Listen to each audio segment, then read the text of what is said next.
Has this ever happened to you? Oh, dang it! Oh, darn it, I just can't seem to get this right. Oh, jeez. Until now, there has been no known cure for overeager throttle syndrome. But you've come to the right place. With time, effort, and 3 simple payments of $19.95, you too could be holding slides like this. Oh, man, Mom, get the camera, I'm doing it.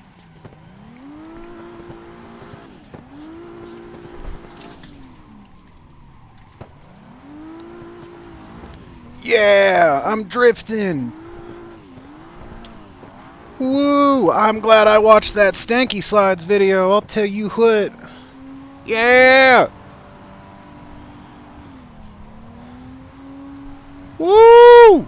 Find out how today. With the infomercial out of the way, hey guys, Stanky Slides here, and I just wanted to show y'all a quick tutorial of how I kind of taught myself to drift in about a month. Again, I'm not the best, I'm still learning myself, but I feel like I've gained enough knowledge to help hopefully the absolute beginners. If you can already hold slides and link corners together, this video is really just not for you.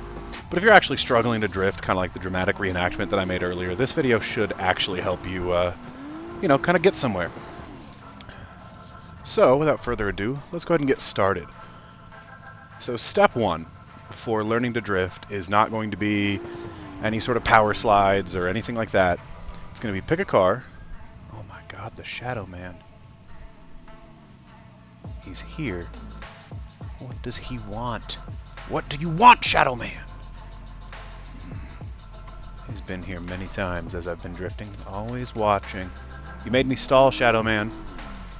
Anyways, the first step that I recommend is getting to know your car, getting to know your rig a bit. So I recommend going onto the stock drift course where I'm at now and just drive. Don't drive fast, don't drive crazy. Just cruise around. This will help you to work on throttle control.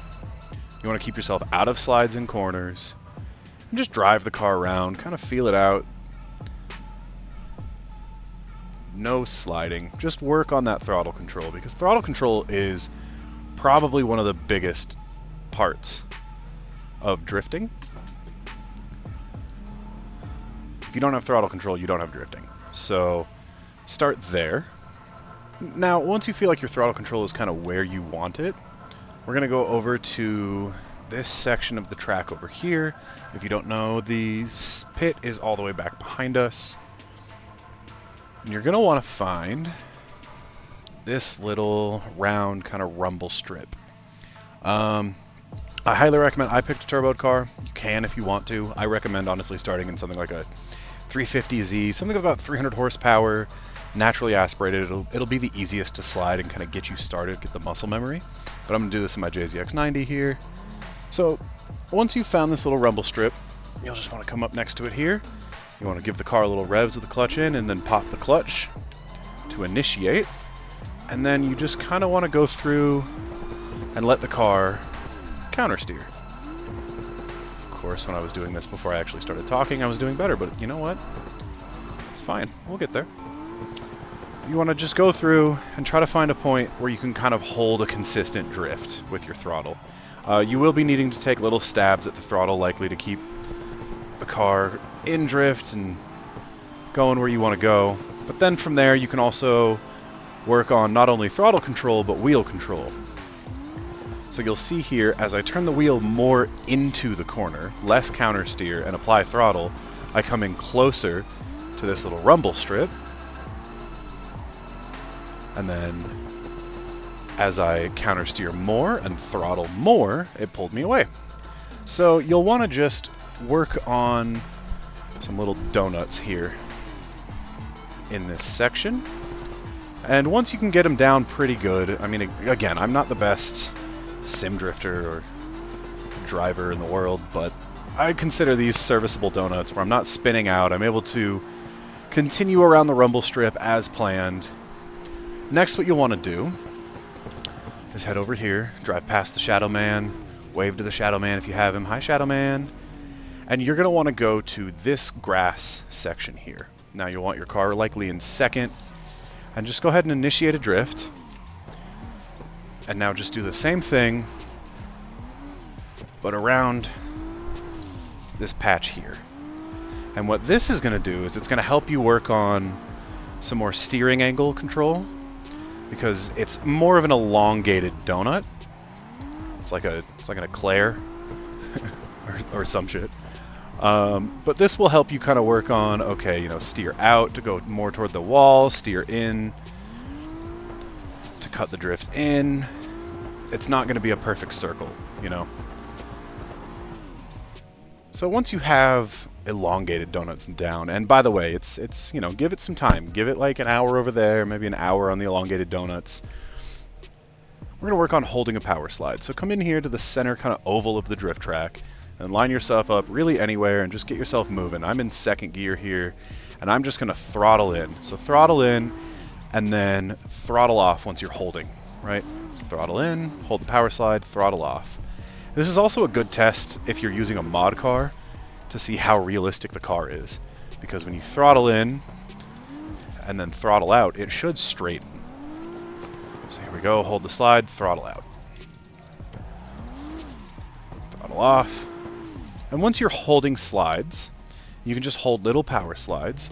Come in here and work on more of that throttle control to hold the whole corner, right? And then just let up, power in, throttle control to hold the corner, let up. And just do these reps for a while. Because as you can see, I still am making mistakes. I mean, it's mainly because I'm talking. That's an acquired skill, let me tell you.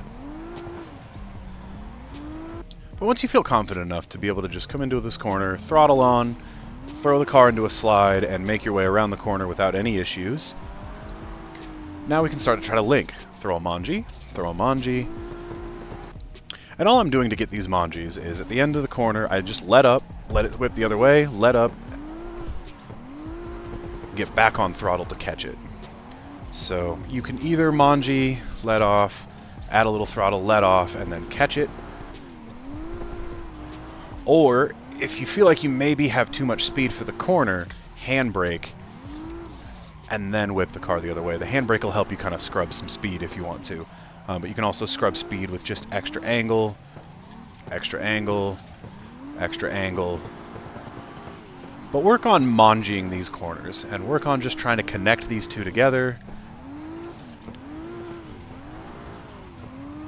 while still holding consistent drifts.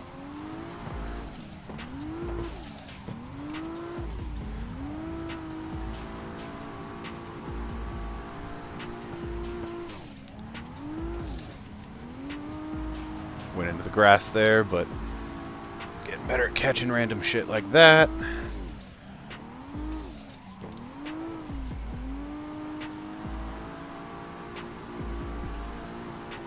And once you're really comfortable here, now is where you really get to start playing. This whole drift course is just a gigantic playground. So I'll show you guys kind of the line that I went to next. So I got comfortable in there, and I just came around to this corner. And I did a clutch kick there to initiate, but you can even just power into it. And I would just work on linking these three. We've got this nice long sweeper. And this long sweeper can be great for working on so many things. You can upshift into third if you really want to at the start of that corner, and you should still be able to hold the slide in third.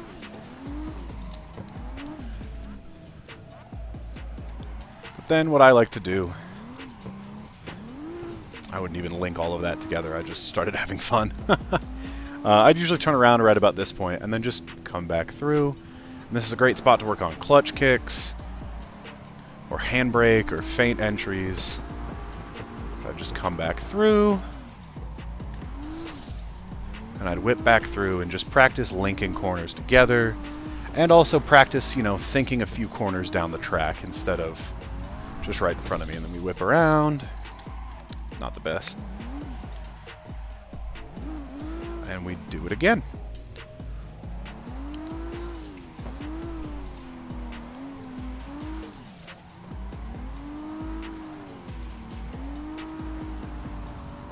can work on left foot braking through here. Like I said, we'll do the upshift into third.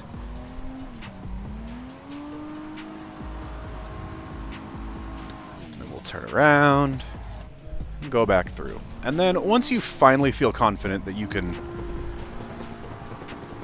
link all of these corners pretty successfully here. Had a bad entry, but made it work. That's when I really started to make up some lines around this track. So once you're really confident here, right, let's say you're going in this direction, whip a manji, come through here.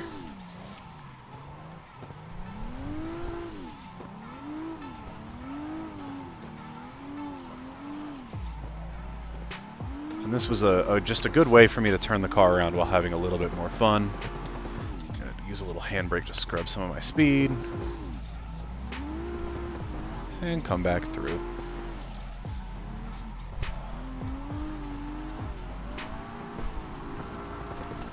Alright, so now we've worked on donuts, we've worked on elongated donuts, we've worked on power slides, and we've worked on just linking some little corners. So, now actually what I like to do is I like to come back into here and work on different ways of entering corners, right? So we have clutch kick to initiate drift.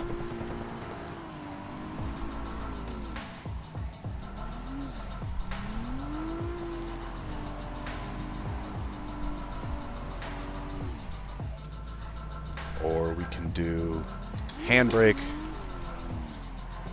to initiate drifts. Set me on a weirder line, but it worked. Handbrake again, just to kind of keep practicing that. And to clutch kick is very simple. Obviously, you just kick the clutch while you're on the throttle. But handbrake is a little more complicated. You kind of have to get used to putting in the clutch, pull the handbrake, get a little bit on the throttle, then let off handbrake, then let off clutch. So I like to just work on shit like that in here. You know, and just kind of practice wherever you want, just getting the muscle memory down. Because this is just about getting your muscle memory in here, and then you can go take this to other tracks and learn how to adjust your lines. And the final way we have to initiate a drift is like a nice little feint entry, which is almost kind of like throwing a manji. But you just force the car to kind of unsettle itself. So straighten out. So you throw the tail kind of in the opposite direction of where you're trying to initiate the drift, sort of like a manji here, and that allows you to do the feint entry. So work on your entries here next. So now we've worked on donuts, we've worked on elongated donuts, we've worked on power slides, we've worked on different entries, and we've worked on linking corners and manjis. So now you should have a lot of the tools that you need to just go through this track and kind of play a little bit. You know, I like to go back through this set of corners here, because I really like this sweeper at the end. I have a good time up here.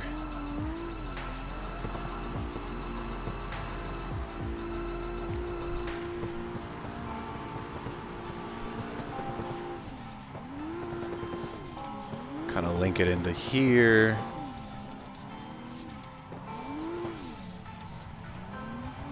Manji a little bit. Come around through the little donut. Well, not the donut, the bigger eclair. And then I come back through this little entry. Link that into this little section of the figure 8. Come back around here. Just come in here and play. Just make up a line for yourself that you can kind of connect. You know, because then I can come through here. Can manji this. Some angle, scrub some speed, and I'm back where I started. So just come through here and play around for a little while. The biggest thing that's going to help more than anything else, well, there's two. Number one is watching plenty of how to drift videos. We've already started that, you're here.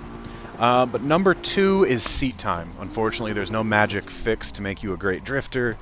You just got to spend time doing it. I think I've put, I don't know, shit.